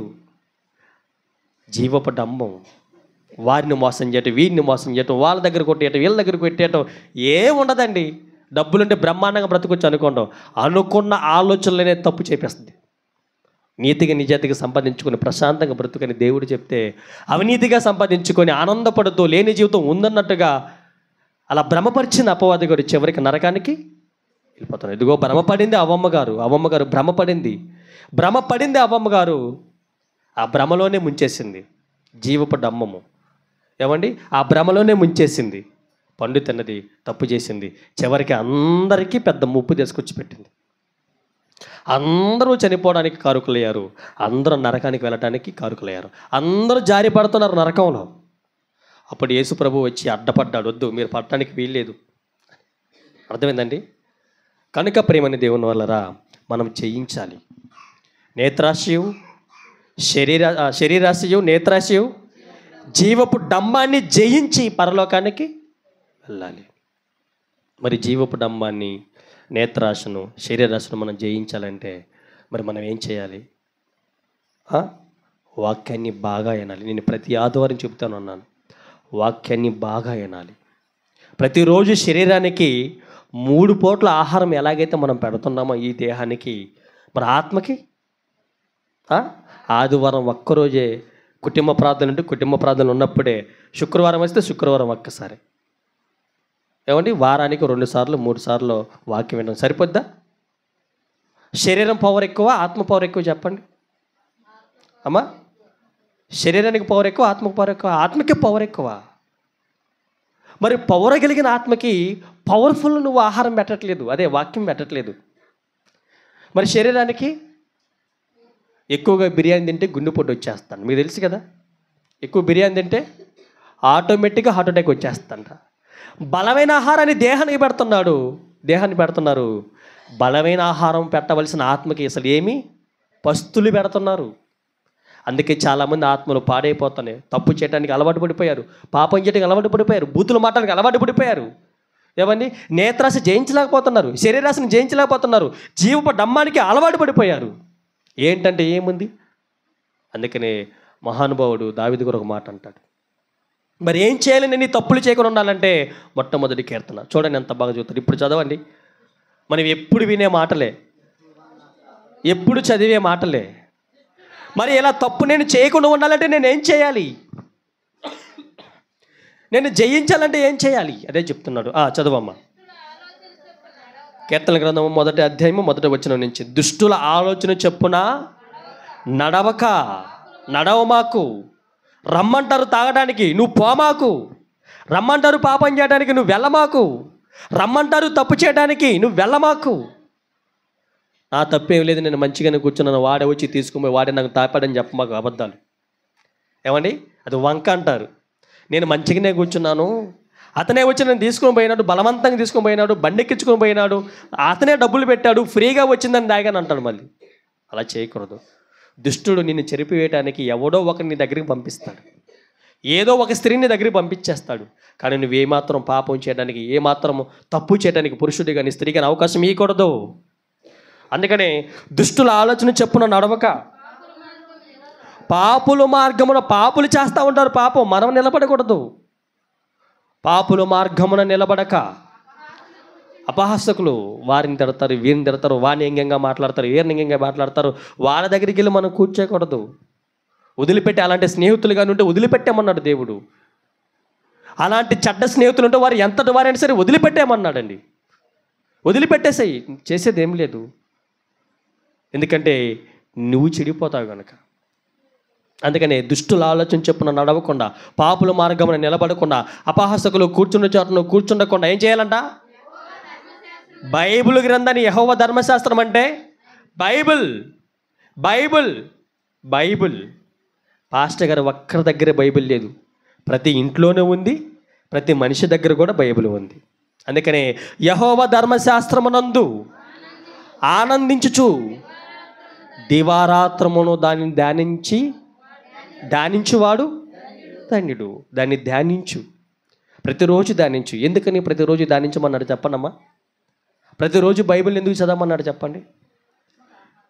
ఆత్మకి ఆహారం. ఇంకొకటి, ప్రతిరోజు శరీరం పాపానికి లోనవుతూ ఉంటుంది. ఇదే లోకం, పాపపు లోకం. పాపపు లోకం కాబట్టి ప్రతిరోజు ఈ శరీరం, ఈ కన్ను ఏదో తప్పు చూస్తూ ఉంటుంది, ఈ మనసు ఏదో ఒక చెడు ఆలోచిస్తూ ఉంటుంది ఏమోనని దేవుడు ఏం చేశాడు? దివారాత్రము దాన్ని ధ్యానించు. ఎవ్రీడే చదువు, ఎవ్రీడే వాక్యాన్ని విను, ఎవ్రీడే ప్రార్థన. ఎందుకు ప్రభా ఎవ్రీడే చేయమంటావు? నువ్వు ఎవ్రీడే తినట్లా అంటాడు ఆయన. నువ్వు ఎవ్రీడే తింటున్నావా లేదా? తింటున్నాను. ఎవ్రీడే గాలి పీల్చుకుంటున్నావా లేదా? పీల్చుకోండి. ఎవ్రీడే త్రాగుతున్నావా లేదా? మంచి నీరు త్రాగుతున్నావు. మరి ఎవ్రీడే వాక్యం ఎందుకు చదవు? ప్రతిరోజు బైబిల్ ఎందుకు చదవు? ప్రతిరోజు ఒక్క మెసేజ్ అని ఎందుకు వినవు? నేను వాక్యాన్ని నాకు నేర్పించే ముందండి చిన్నన్నగారు నాకు సలహా ఇచ్చాడు. అన్న నువ్వు బైబిల్ చదువుతామంటే బైబిల్ చదువుతానని అన్నాడు. మరి బైబిల్లో ఆ సందర్భం ఉంది, నీకు అర్థమైంది అన్నాడు. అప్పటికి నేను ఇర్మియా గ్రంథం దగ్గరికి వచ్చేసాను బైబిల్ చదువుకొని. ఏమన్నా ఇర్మియా గ్రంథం దగ్గరికి వచ్చి ఇక నెక్స్ట్ విలాప వాక్యంలోనికి వెళ్ళిపోబోతున్నాను. మరి ఈ సందర్భం ఏంటి, ఆ సందర్భం ఏం జరుగుతుంది నాకు అర్థం కాలేదన్నాను. అయితే నువ్వు ఒక పని చేద్దామని అన్నాడు, బైబిల్ చదువు కానీ రోజుకొక వాక్యం విను అన్నాడు. మరి ఎవరి వాక్యాలు వినాలని నన్ను అడిగాను. మన డౌటే కదా, ఎవరి వాక్యాలు వినాలి? మరి నేను ఈరోజు ఇలాంటి వాక్యం చెబుతున్నానంటే నేను ఎవరి వాక్యాలు విని వచ్చాను? ఏమండి, ఇదిగో నా కాడ పీడి సుందర గారి వాక్యాలు ఉన్నాయి. ఆయన నేను ఎన్నన్నాను ఫస్ట్, నేను ఆయన ఏనన్నాను. ఎందుకని? మా పాస్టర్ గారు ఆయన వాక్యాలు వినొద్దు, ఆయన సైతాను సంబంధి, ఆయన తొడగొడతాడు, ఆయన మిషన్ తిప్పుతాడు, ఆయన జబ్బు ధరిస్తాడు, ఆయన అందరినీ తప్పు చేస్తే వాళ్ళందరూ సవాల్ చేస్తారు. బైబుల్ ఎక్కడైనా అలా ఉందా తమ్ముడు అని నన్ను అడిగితే నేను చెప్పలేదు. లేరు, అలాంటో లేరు. మరి పాస్టర్ అంటే ఎలా ఉండాలి? సాత్వికంగా, మర్యాదగా, మంచిగా ఈ రీతిలో ఉండాలి. ఆయన అలా చేస్తాడు కనుక అందుకే ఆయన తప్పుడని చెప్పాడు. నేను ఉండే చర్చిలో ఉన్నప్పుడు విజయవాడ ఇలా చెప్పాడు. మా పాస్టర్ గారు ఇలా చెప్పింది. చాలామంది పాస్టర్ కూడా పీడిస్తున్నారా అంటే అసలు ఆయన అబద్ధ బోధకుడని పెద్ద ముద్ర పెట్టారు. ఆయన అబద్ధ బోధకుడని ముద్ర పెట్టాడు. ఆయన అన్నాడు, తమ్ముడు సరే ఇప్పుడు నీకు చెప్పిన అర్థం కాదు, రోజుకొక వాక్యం విను. ఇప్పుడు వరకు ఎవరెవరు వాక్యాలు విన్నారు అన్నాడు. నేను చెప్పాను, నేను ఏసన్న గారి వాక్యం విన్నాను, నాకు అక్కడ పుస్తకాలు కూడా ఇప్పుడు ఉన్నాయి. ఏసన్న గారి వాక్యం విన్నాను, పోతే జాన్ వెస్లీ గారి వాక్యం విన్నాను, అనిల్ కుమార్ గారి వాక్యం విన్నాను, సతీష్ కుమార్ గారి వాక్యం విన్నాను. ఎట్లా మా పెద్ద పెద్ద వాళ్ళు వాక్యాలు విన్నానన్నా అన్నాడు. మరి ఈ ప్రశ్నకి సమాధానం ఎవరని చెప్పారా వీళ్ళని అడిగాడు. అంటే జరిగిన సంగతి చెబుతున్న, మిగతా ఎవరైనా వేరే చర్చికి వెళ్తే బాధపడమాకండి. ఎవరైనా చెప్పారంటే ఇలాంటి సందర్భాలు, ఇలాంటి విషయాలు నాకు మరి నేను వినగా ఇంకా చెప్పుండొచ్చేమో కానీ నేను మాత్రం ఈ మాత్రం వాళ్ళు చెప్పగా నేను వినలేదని అన్నాను. సరే వీరి వాక్యాలు మొత్తం ఇప్పటివరకు విన్నావు కదా? విన్నాను. ఇప్పటి నుంచి ఈ పీడి సుందర గారి వాక్యాలు కూడా నువ్వు విని చూడన్నాడు అని ఒక సీడీ క్యాసెట్ ఇచ్చాడండి. మెమొరీ కార్డుకి ఎక్కించుకోమన్నాడు. ఎక్కించుకొని సలహా ఇచ్చాడుగా, రోజుకు ఒక మెసేజ్ విను, ఎక్కువ వద్దు, గంటకి అయిపోద్ది. 24 గంటల్లో ఏదో ఒక గంట దేవుని వాక్యాన్ని వినడానికి నువ్వు టైం కేటాయించన్నాడు. రోజుకు ఒక వాక్యం విన్నానండి. అట్లా కొన్ని వందల మెసేజ్లు విన్నాను నేను, కొన్ని వందల గంటలు దేవుని వాక్యాన్ని వినడానికి నేను సమయాన్ని ఇచ్చాను. అలా ఇవ్వబట్టి ఈరోజు నేను మీ మధ్య నిలబడ్డాను. మరి చాలామంది అన్నారు, ఏం తమ్ముడు అసలు ఎట్లా నిలబడుతున్నావు తమ్ముడు, ఎట్లా ఉంటున్నావు తమ్ముడు, నువ్వు ఎలా చేస్తున్నావు ప్రార్థన, ఎలా చెప్తున్నావు వాక్యం, అసలు నీ వయసులో చాలామంది బాప్తిసం తీసుకుని అందరూ పడిపోయినలో ఉన్నారు కానీ నువ్వు ఒక్కడే నిలబడ్డావు తమ్ముడు అంటే, ఇదిగో నేను క్రీస్తులా జయిస్తున్నాను. అంతే కదా అర్థం. నేను క్రీస్తులో ఏం చేస్తున్నాను? జయిస్తున్నాను.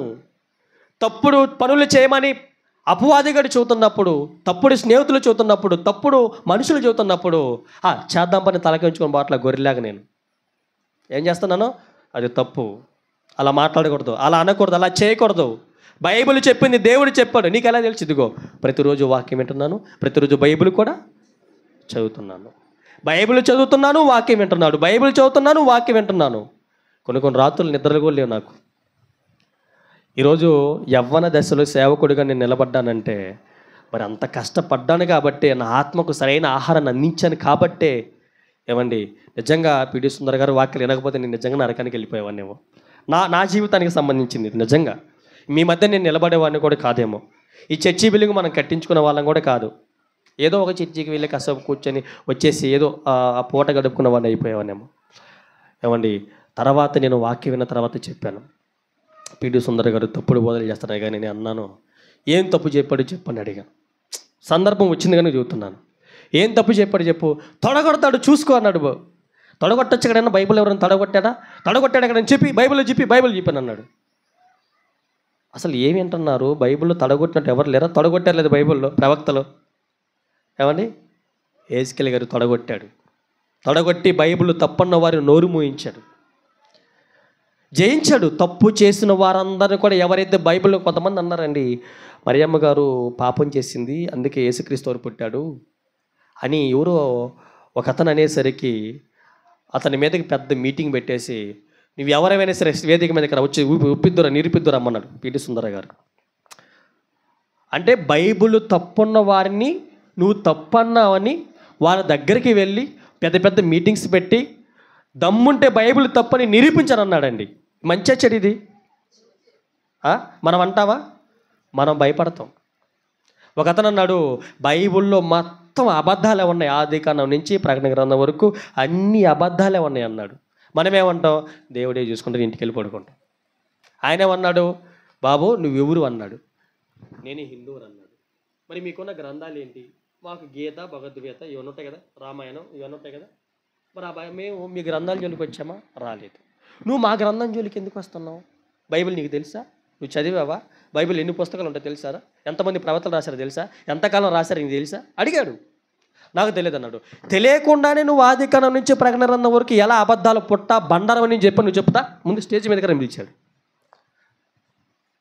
ఆయనకి బైబిల్ అంటే పిచ్చి, దేవుడు అంటే పిచ్చి. తప్పు చేసేవాళ్ళంటే ఆయన పబ్లిక్లో మాట్లాడతాడు. ఆయన చేసిన తప్పు ఏంటంటే యేసుక్రీస్తులాగా పబ్లిక్లో మాట్లాడతాడు. తప్పు చేశాడంటే పబ్లిక్లో చెప్పేస్తాడు. తప్పు చేస్తే చెప్పేస్తాడు. తప్పు చేయకూడదు, దేవుడు సరిగ్గా చెప్పమన్నాడు. అందుకని బైబిల్ బండారం కాదు, బైబిల్ అబద్ధాల పుస్తకం కాదు. యేసుక్రీస్తు ఇండియాకి ఎద్దుల బండి మీద రాలేదని అందరినీ పెద్ద పెద్ద వేదికల మీద పెద్ద పెద్ద మీటింగ్స్ పెట్టి స్టేజ్ల మీద పిలిచాడు వాళ్ళందరినీ. పెద్ద పెద్ద మనకి లేదు ఎల్ఈడి టీవీలో ఏది చూపించేవన్నీ. ఎవరైనా సరే నా బైబిల్ తప్పన్న మగవాడు ఎవడైనా భూమి మీద ఉంటే రాండి నిరూపిద్దు రాండి అని చెప్పి అని పిలిచాడు. అది నాకు తప్పనిపించలా. యేసుక్రీస్తు వారు కూడా ఏమన్నాడు? నాలో పాపం ఉందని ఎవడైతే నిరూపిస్తాడో రండి అన్నాడా లేదా? అన్నాడా? దాని అర్థం ఏంటి? సవాల్ చేసినట్టే కదా. తప్పు నిరూపించాడు ఉంటే రాండి అన్నాడు ఆయన. మరి ఏమన్నాడు? బైబిల్లో తప్పు ఉంటే చూపించాడు మగాడు ఉంటే రాండ్ర అన్నాడు. బయట మనల్ని అన్నాడు, మనల్ని అనలేదుగా. మనల్ని అన్నాడా? బైబిల్ జోలికి ఇంకొకటి నోరెత్తకొని ఉండటానికి బైబిల్లో తప్పని ఒకడు అన్నాడంటే మిగతాడు ఏమంటారు? ఒకడికి లోకం అయితే ఏమిద్దండి? అందరికి లోకం అయిపోతాం. నా మీద ఎవరన్నా కామెడీ చేశారనుకోండి, వదిలేశాను అనుకో, నెక్స్ట్ ఏం చేస్తాడు? భిక్షాలు కామెడీ చేస్తాడు, తర్వాత బావ కామెడీ చేస్తాడు. అప్పుడు నాకు విలువ ఉంటుందా? ఉండదు. ఎవరైతే మొట్టమొదటికి కామెడీ చేస్తాడో నా మీద సెటర్ వేస్తాడో అప్పుడే కట్ చేయాలి దాన్ని. అప్పుడేం చేస్తారు? మిగతాలు సర్దుకుంటాడు అనకూడదు, ఆయన కోపడతాడు. అట్లనే ఎవరైతే బైబిల్ తప్పుడు పుస్తకం అన్నారో వాళ్ళని ప్రారంభంలోనే కట్ చేశాడు. ఇంకెవడు ఆ నుంచి ఎవరు మాట్లాడాల.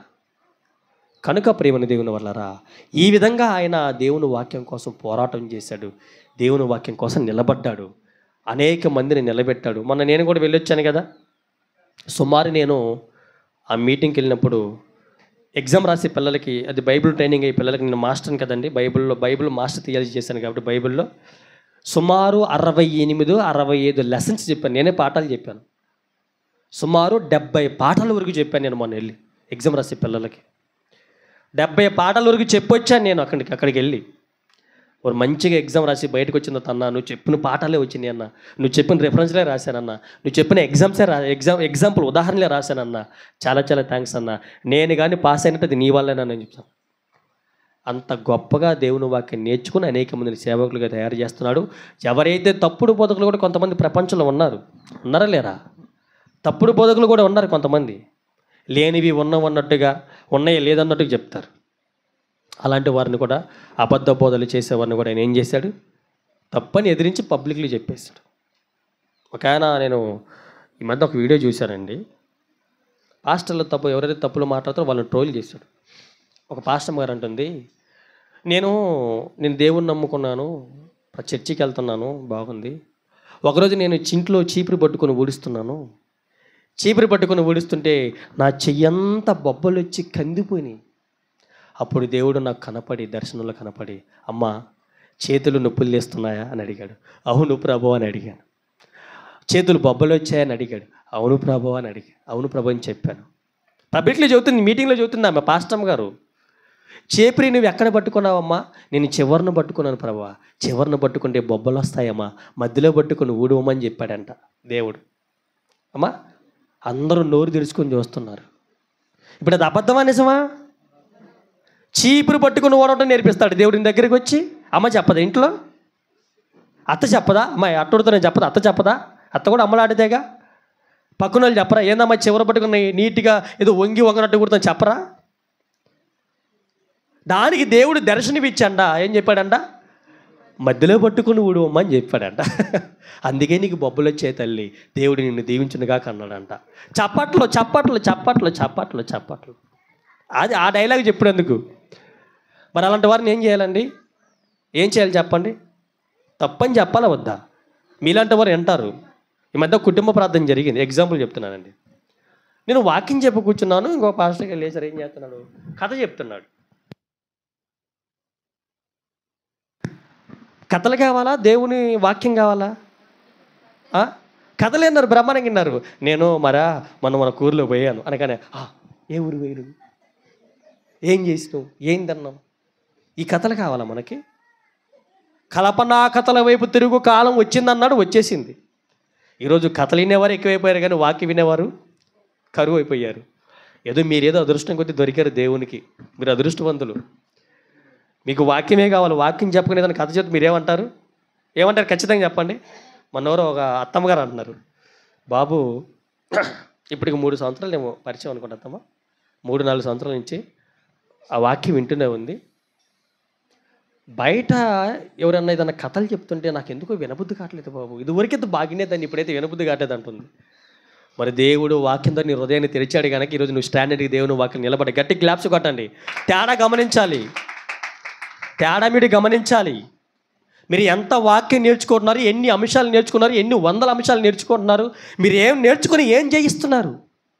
ఏమి జయిస్తున్నారు? లోకాన్ని జయిస్తున్నారా? శరీరాశలు జయిస్తున్నారా? నేత్రాశలు జయిస్తున్నారా? జీవ డమ్మాన్ని జయిస్తున్నారా? జయించుకున్న వాటిలో పడి కొట్టుకొని వెళ్ళిపోతున్నారా? జాగ్రత్త, దేవుడు విక్రించబడడు. నా తప్పేం లేదన్న మాకు, నీ తప్పు లేకుండా ఏమండి పక్షి నెత్తి మీద గూడు పెట్టదు. పక్షి తల మీద వెళ్ళిపోద్ది మామూలుగా, వాస్తవానికి అది రియలు. అదే పక్షి ఇక్కడ గూడు కట్టుకుందంటే ఎవరిచ్చారు అవకాశం? నా తప్పేం లేదు, అదే వచ్చి గూడు వేసుకొని కూర్చుందంటావా? అంటారా? మన అవకాశం ఇచ్చి అది వచ్చి పొడుస్తుంది, ఎంటికలు పక్కకు లాగుతుంది. అప్పుడు నీకు తెలియదా? తప్పు చేయడానికి అవకాశం నువ్వు ఇచ్చావు కనుకే ఈరోజు నువ్వు తప్పు నుంచి బయట పడలేక బయటే ఉండిపోయావు, తప్పులోనే ఉండిపోయావు, దేవునిలోకి రాలేకపోతున్నావు. కనుక ప్రేమని దేవుని వల్లరా దుష్టుల ఆలోచన చెప్పున నడవ మాకు, పాపుల మార్గమున నిలబడ మాకు. వదిలే అసలు ఎలాంటి ఎంత నీకు ₹1,00,000 ఇచ్చేవాడని సరే, ఫ్రీగా ఇచ్చిన సరే వదిలే అలాంటి స్నేహాలు వద్దన్నాడు. దుష్టుల ఆలోచన చెప్పున నడవ మాకు, పాపుల మార్గం నిలబడ మాకు. అపహాసకులు కూర్చుంటారు, అక్కడ ఎవరాలు ఇక్కడ ఎవరాలు, అక్కడ ఆ బజార్లు ఈ బజార్లో, ఆ ఇంటికి ఇంటికి. నీకెందుకు ఆ వ్యవహారాలు? నరకానికి వెళ్ళిపోతాయి వ్యవహారాలు ఇంటే. మానుకో, కట్ చేసుకో, ప్రక్కన పెట్టేసుకో. తప్పుడు వ్యవహారాలు నీకొద్దు, తప్పుడు ఆలోచన నీకొద్దు, తప్పుడు పనులు నీకొద్దు. జయించు వాటిని. కైని చేసుకోవడం అలవాట మానుకో. అసలు ఏమైంది? కట్ చేసేయి. ఏమైంది చెప్పండి? ప్రాణం వద్దా? ఒకరోజు కైని వేసుకోద్దు, ప్రాణం వద్దా? బీడి తగ్గపోతే ప్రాణం వద్దా? మందు తగ్గపోతే ప్రాణం వద్ద? చెప్పండి. అలా చచ్చిన వారు ఉన్నారు, అలాగా చనిపోయిన వారు. జయించండి. ఈ మనకి మధ్యలో నేర్చుకున్న అలవాట్లే మధ్యలో మానుకోవడానికి ఇబ్బంది పడిపోతున్నారు. ఎట్లా అని చెప్పండి? పుట్టినప్పుడు పరిశుద్ధులుగానే పుట్టాము, యథార్థంగా పుట్టారని చెప్పాడు దేవుడు. దేవుడు నల్లని యథార్థవంతులుగా పుట్టించాడు.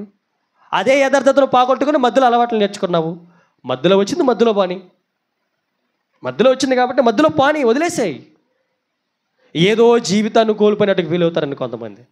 నేను ఈ ఒక్క సిగరెట్ తమ్ముడు అన్న ఒక ఆయన, ఈ ఒక్క సిగరెట్ తమ్ముడు లేకపోతే నేను చాలా సూపర్గా ప్రార్థనకు వచ్చాను, పాటలు కూడా బాగుపడతాను అంటున్నాడు. ఆ ఒక్క సిగరెట్ తాకపోతే పరలోకం దేవుడు నీకు ఇవ్వడా? ఏమని పిచ్చి పట్టిందండి జనాలకి.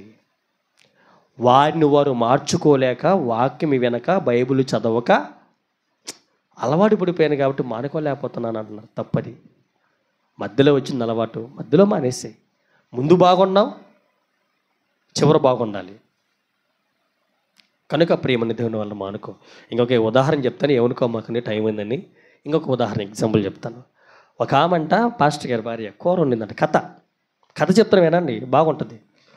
కూర వండిందంట. అది కూడా కూర అక్కడికి పోయి గ్యాస్ కాడికి పోయి కళ్ళు మూసుకుని, ప్రభువా ఈరోజు ఏం కూర వండాలి? ఈరోజు చికెన్ కూర వండమ్మా అని చెప్పారంట. ఓహో అయ్యా చికెన్ తీసుకురా అని చెప్పిందంట. చికెన్ తీసుకొచ్చి పెట్టాను. కథ చెప్తాను, బాగుంటుంది వినండి. అబద్ధ బోధకులు చెప్పే కథలు చర్చిలలో నేను అలా చెప్పను కాబట్టి వాళ్ళు ఎంత విడ్డూరంగా చేస్తున్నారో మీకు తెలియాలి. మంచి చెప్పాలి, చెడు చెప్పాలి. చికెన్ తెచ్చిపెట్టుకుందంట. ప్రభువా ముందేమయ్యాలి, ముందు నూనె పోయమ్మా అన్నాడు. బాగా మరగబెట్టమ్మా, ఆవిగల్లో పెట్టమ్మా. తర్వాత ప్రభువా ఏ డేస్ తీసుకో, అల్లా డేస్ తీసుకోమ్మా. ఏమండి కథలండి ఇవన్నీ. ఆ డేస్ తీసుకుందంట. ఏమేయాలి ప్రభువా, టమాటాలు, ఉల్లిగడ్డలు, కొత్తిమీర అన్నీ వేయని చెప్పిందంట. అన్నీ వేసి శుభ్రంగా ప్రభు అయిపోయింది ప్రభు అన్న. తర్వాత కళ్ళు తెరిచి చూసిందంట. అదే కదండి, కళ్ళు మూసుకోవడం ప్రభు చెప్పడం, అది వేయటం కళ్ళు తెరిచి, మళ్ళీ కళ్ళు మూసుకోవడం ప్రభు చెప్పడం, అది వేయటం కలిసి అన్నీ వేసి కూర రెడీ చేసి పెట్టిందంట. అప్పుడు కూర చేసింది కదా, శుభ్రంగా తీసి అట్లా నోట్ వేసుకొని అట్లా చేతి మీద వేసుకొని నాకిందంట. ప్రభువా చెప్పకుంది ప్రభువా, ఏమండి కూరలో ఉప్పేయడం చెప్పలేదు ప్రభువా, నువ్వు మర్చిపోయామంటుందంట. ఏమండి కూరలు ఉప్పేయడం దేవుడు దర్శనంలో చెప్పలేదంట, అందుకే ఉప్పేయలేదంట. తప్పు ఇప్పుడు ఎవరిది? దేవునిది. ఇది కథలు బాగుంటే రోజు 4 చెప్తాను నేను ప్రతి ఆదివారం. మీరు వింటారంటే రాండి. ఏమండి ఇంకా చాలా ఉన్నాయండి. చీపురి పట్టుకుని ఓడ చేతగా దేవుడు దర్శనమిస్తాడు. ఏమండి అది మనకి ఏదో మర్చిపోయి అలవాట్లో పొరపాటు మర్చిపోయి ఉప్పేయడం నువ్వు మర్చిపోయి నేరం ఎవరి మీద నెట్టింది? దేవుని మీద. ప్రభువా పప్పులో ఉప్పేయడం ఎందుకు చెప్పలేదు ప్రభువా, కూరలో ఉప్పేయడం ఎందుకు చెప్పలేదు ప్రభువా? అబద్ధ బోధకులను కూడా మనం జయించాలి. చాలామంది ఈరోజు అబద్ధ బోధకుల దగ్గర ఇరుక్కుపోయారు. లాక్కోలేక, పీక్కోలేక, రాలేక, పోలేక అక్కడే స్టక్ అయిపోయారు. ఒక ఆయన అంటున్నారండి, ఒక ఆయన మీ చర్చికి వద్దాం ఉంది కానీ వస్తే మీకు ఆరాధన పాట లేదు అన్నారు. ఏం లేదంట, ఆ పాట లేకపోతే ఆ రోజు వాళ్ళకి ఏదో కూరలో ఉప్పు లేదంత సమానం, చప్పిడిగా ఉంటుందంట ప్రార్థన అంతా. మరి ఇప్పుడు నేను చెప్పే వాక్యం టేస్ట్గా లేదు మీకు? టేస్ట్ నీకు ఎక్కడ రావాలి? పాటల్లోనా వాక్యంలోనా? వాక్యంలో టేస్ట్ ఉండాలి. చెప్పే సబ్జెక్టులో మంచి డెప్త్ ఉండాలి. నిన్ను సరిచేసేదై ఉండాలి. నీ తప్పుడులను ఖండించి, నీ తప్పుడు పనులు మొత్తం ఖండించి సరైన క్రమంలో నిలబెట్టేదే ఉండాలి వాక్యం. అదే నీకు టేస్ట్ అయిన వాక్యం. అంతేగాని ఏ తప్పు చేసిన దేవుడు నిన్ను దీవిస్తాడంటే అదే వాక్యం. ఇంకా బాగా తప్పు చేసుకోపో, నువ్వు ఆదివారం వచ్చి నాకు కానికేసిపో అని అర్థం. నాకు డబ్బులే కానీ నువ్వు తప్పుడు పనులు మాత్రం అనుకోవద్దు, అదే తప్పు చేస్తూనే పో, దేవుడు నిన్ను ఇంకా దీవిస్తాడు, నీ కుటుంబాన్ని దీవిస్తాడు, నీ పిల్లల్ని దీవిస్తాడు. తప్పు చేస్తే దేవుడు ఎవరిని దీవించడు. స్ట్రైక్ బైబిల్ చెప్పిన గీటిది. తప్పు చేస్తే దేవుడు ఎవరిని క్షమించడు, దీవించడు. తప్పు దిద్దుకున్న ఆలోచన నీకుందా? అవకాశం ఇస్తాడు. నేను తప్పు చేశాను ప్రభువా, నేను దిద్దుకుంటాను, మరి ఏంటి నా పరిస్థితి? అవకాశం ఇస్తాను ఆయన అన్నాడు. తెలుసుకున్నావా? ఆ తప్పు తెలుసుకుని నేను తప్పు చేశాను సంగతి నువ్వు తెలుసుకున్నావా? తెలుసుకున్నావు, అయితే అవకాశం ఇస్తున్నాను. మరి ఇప్పుడు ఏం చేయాలి?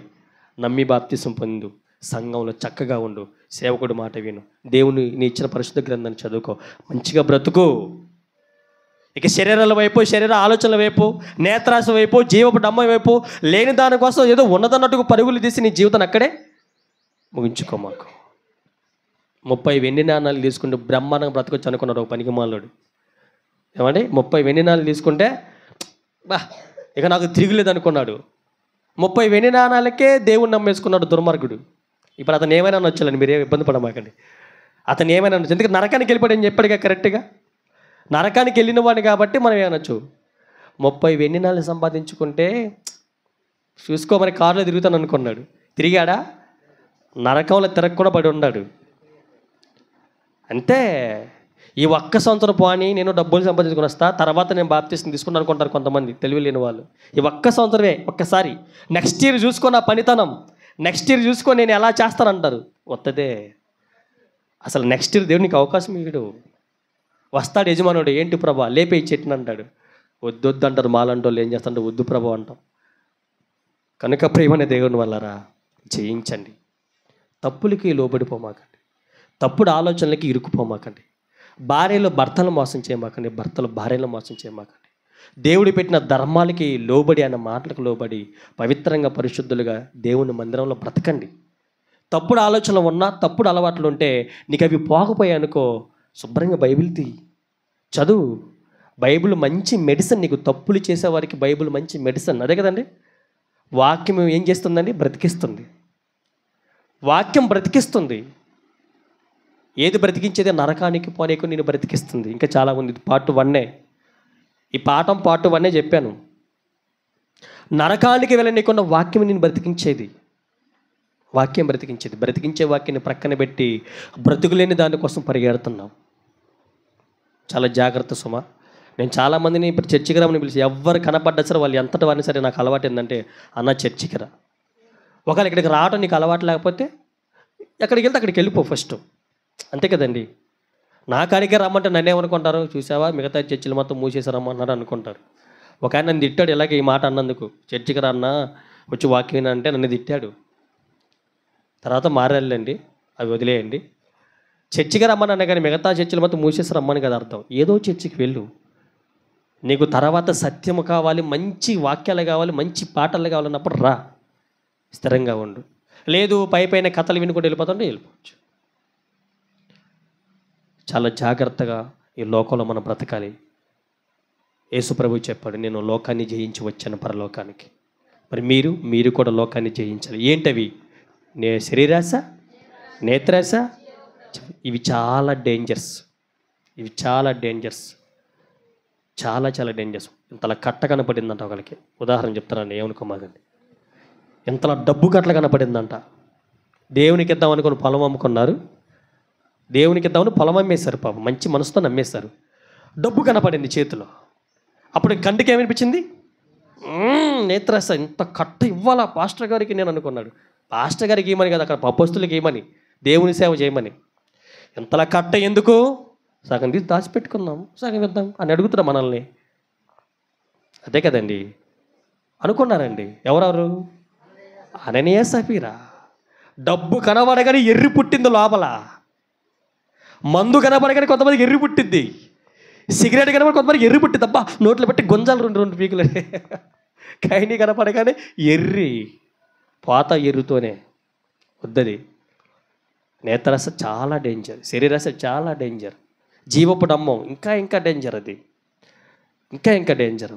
ఉన్న జీవితంలోనే సక్రమంగా నీ బ్రతుకుని సరి చేసుకొని మంచిగా బ్రతికితే నీకంటే ధన్యుడు ఎవరు, నీకంటే మహానుభావుడు ఎవరు చెప్పండి? యేసుప్రభు కోట్లు సంపాదించుకున్నాడు. ఇందాక బావగారు పాట పాడాడు. ఏమండి, భూమి మీద ఒక చేప నోట్లో శకలు ఉందని ఆయనకు తెలుసు కదా. బొచ్చడు సంపద ప్రపంచంలో ఉంది. కానీ ప్రభు ఎందుకు సంపాదించుకోలేదు చెప్పండి? యేసుప్రభు ఎందుకు సంపాదించుకోలేదు చెప్పండి? ఆయన సంపాదన లోకంలో డబ్బు కాదు, నిన్ను నన్ను ఆత్మల సంపాదన. ఆయన ఆత్మలు సంపాదించేవాడు పరలోకానికి వెళ్తాడు. డబ్బులు సంపాదించుకున్న డబ్బులోనే మునిగిపోయేవాడు. డబ్బులు సంపాదించుకోదని చెప్పట్లేదు సోమ, వాళ్ళది కూడా గుర్తుపెట్టుకోండి. డబ్బులు సంపాదించుకొని బ్రతకడానికి, దేవుని పని చేయటానికి, బ్రతకడానికి దేవుని పని చేయటానికి. తప్పు చేసి కాదు, మళ్ళీ అది కూడా మంచిగానే కష్టపడి సంపాదించుకో. తప్పు చేసొద్దు. తప్పు చేసి సంపాదించకుండా ఆ తప్పు చేసిన డబ్బులు ఇంట్లోకి వచ్చి బీరోలో పెట్టుకుంటాం కదా, ఆ లోపల అవి ప్రార్థన చేస్తాయి అంట దేవునికి. నన్ను తప్పు చేసి సంపాదించుకున్నాడు, ఇలా అంతా చూడంటానంట. అప్పుడు దేవుడు ఏం చేస్తాడు? అట్లా ఉండు, ఒక క్యాన్సరు ఏదో ఒకటి లోపల ఏదో ఒకటి పెట్టేస్తాను, పోతారు మధ్యలోనే, నిన్నే ఖర్చు పెడతాడు అక్కడే అంటాడంట. కనుక ప్రియమైన దేవుని వల్ల మంచిగా కష్టపడండి, నీతిగా కష్టపడండి, నమ్మకంగా ఉండండి. ఇంతకంటే మీరు ఇంకా కాదు, ఇంకా మాకు ఇంకా అంటే చెప్పలే. యేసుప్రభు చెప్పాడు, నేను లోకాన్ని జయించాను. లోకంలో శరీరాశ, నేత్రాశ, జీవపు డమ్మం. మీరు కూడా అవి జయించండి. వాటిల్లో పడి కొట్టుకుని పోమకండి. వాటిని జయిస్తే పరలోకం మీకే. కళ్ళు మూసుకుని ప్రార్థన చేసుకున్నాం. ప్రార్థన. పరిశుద్ధమైన తండ్రి, మీకు వందనాలు నాయన. కొద్ది మాటలు నాయన నీ పిల్లలతో మాట్లాడాను. ఉన్నది ఉన్నట్టుగా నేను నీ పిల్లలకు చెప్పి